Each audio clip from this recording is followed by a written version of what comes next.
911 urgence, do you need police, fire, or paramedics? Where do you need the police?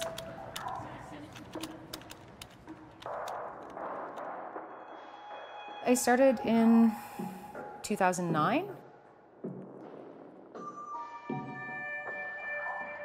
My first year, I thought, I don't think I can do this.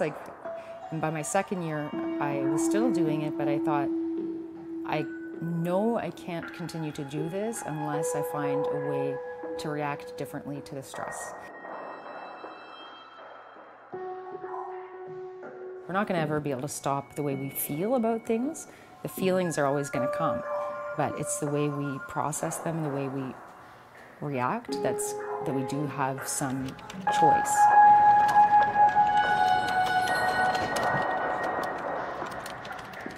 Your adrenaline. Right away you get adrenaline usually, a little jolt of adrenaline, and that gets you almost right into the zone.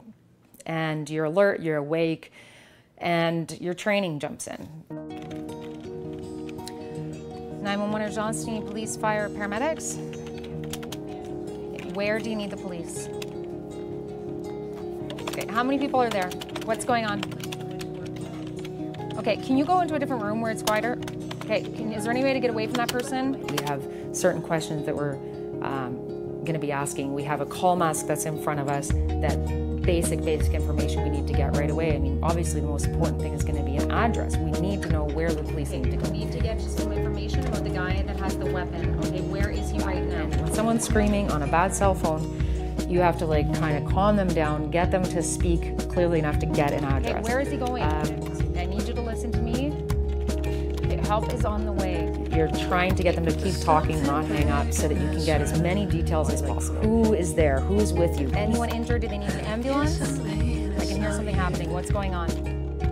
It's good to have a bit of an imagination, to try and imagine what's going on there that we might need to know that they're not telling us, because they are going to be in a panic. Is there 20 people over there that they're not mentioning? A pit bull that's attacking their legs and they're just not mentioning? Are there weapons? Is anyone drinking? Anyone on drugs? Any animals? If there's a guy with a weapon, please go in a different room if you can. Get them. And your heart rate sometimes is very, very high, because you can hear these people going through something. You're also getting messages on your screen from the person dispatching this call. You're getting maybe messages from your manager, your supervisor asking questions. You might be getting messages from the officer on the road at the same time. And you're also at the same time maybe running information about the address, about people on the call, and trying to get information about them in case there's dangers to the officers about the people they're dealing with. So you're not just one-on-one with the person in your own little world.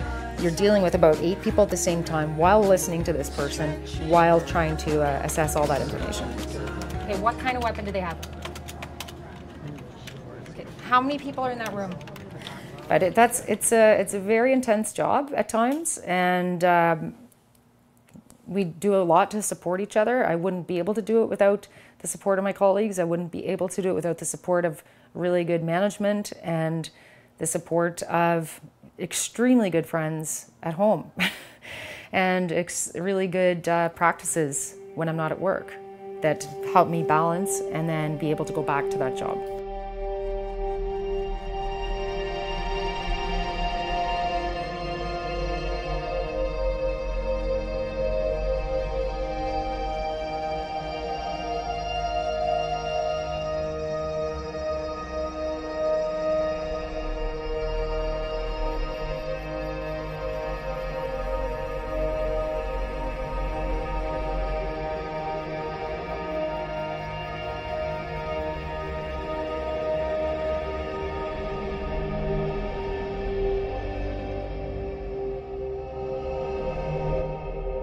Urgence, do you need police, fire, or paramedics?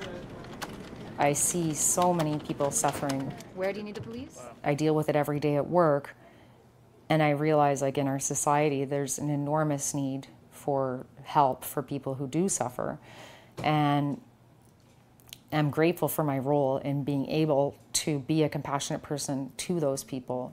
I still think even here for me to talk about dealing with depression is not even easy, and at any workplace it's still not openly really discussed. It's still not openly discussed in society as much as it should be, And I think that is a barrier to healing for people, and I think it's a barrier to making progress in research. I think it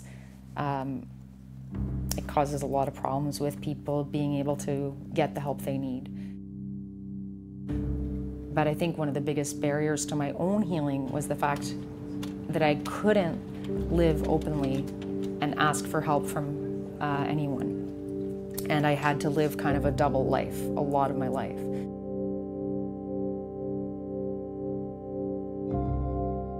I still know that there are people out there that will judge me or look at me differently if I say I suffer from depression, but I know that it's extremely important for people to be able to come forward and talk about it.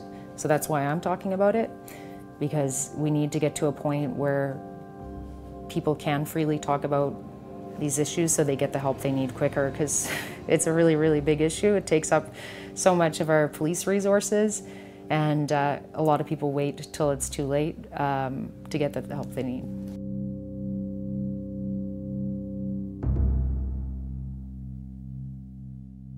Okay, if someone's out and they have a broken arm and they're sitting there with their friends, it's probably going to come up once or twice. Oh, how's your arm? It's okay. At least you have a chance to kind of just acknowledge it, and it's there and it's accepted, and you move on.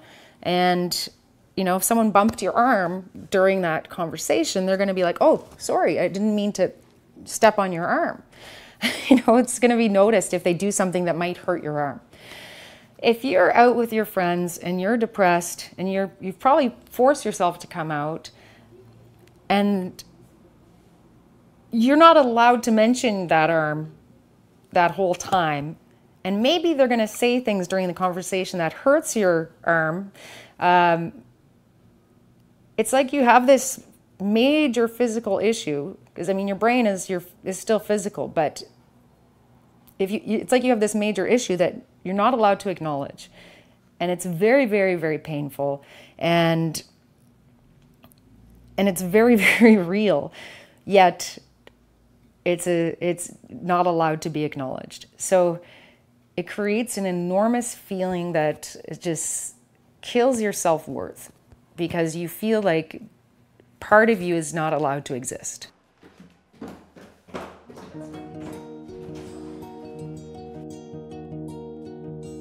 If you're always upset at something, but you don't even recognize it as being upset, you're just constantly looking outwards, blaming people around you, and frustrated at something outside of you, and you're saying, I can't believe that's happening, and they're doing this, and they're doing that.